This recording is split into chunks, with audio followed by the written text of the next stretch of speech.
Alright mga boss, kumusta pa kayong lahat? And again, welcome po sa Cars Journal. Ngayon mga bossing, andito tayo sa may NWOW EMC Golf. So makikita natin sa kanyang panel. So mayroon siyang 56 volts at mayroon siyang 3 bars sa ilalim. Sa ganyang stage mga bossing, from 55 to 57 volts, so maging aware na po tayo. Tumatakbo po yung ating e-bike pero may chance na rin na baka may takbo pa natin sa sobrang layo, may chance na malobat po tayo sa daan. So kapag nakita na po natin na ganyan, so subject na po for charging. So dito ko nilagay mga bossing sa may battery compartment yung ating charger at meron po yung butas sa ilalim para pwede nating ilusot yung cord.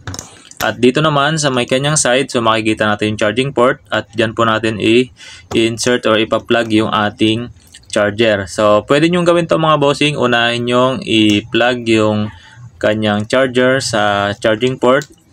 And then, saka nyo naman isunod yung pagpa-plug na supply ng charger natin sa ating mga outlet. So, katulad po nyan mga bossing, no, inuna kong pinlug yung sa may charging port ng ating e-bike. And then, saka natin naman ipa-plug dito sa may ating outlet. So pwede natin gamitan ng outlet. So ito so yung mga usual na outlet lang yung ginamit ko diyan. So kayang-kaya niya naman 'yan kasi ito naman ay slow charging naman yung ating EMC Golf. So ganyan lang mga bossing, no, kasi ito nasa outdoor.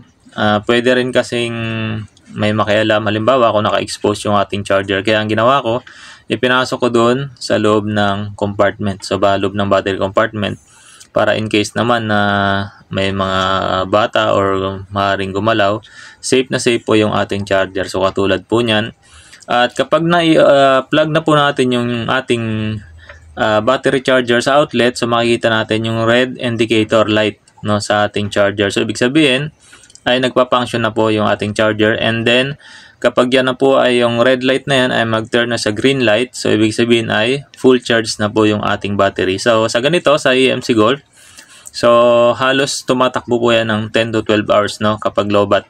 So bago mag full charge, so kailangan i-monitor natin. So katulad nyan, pagka-plug natin, kanina 56 volts, so ngayon ay 57 volts, so nag-increase na po kaagad. At mga boss, meron nga pala nabibili sa online ng mga timer, no, 12 hours timer na pwede nating incorporate dito sa ating mga charger, no, para hindi tayo nag-worry na baka makaligtaan natin, natanggalin or i-plug out yung ating mga charger. So ayun lang mga boss, at muli po maraming salamat po sa inyong oras, sa inyong panonood, at ride safe po palagi mga bossing.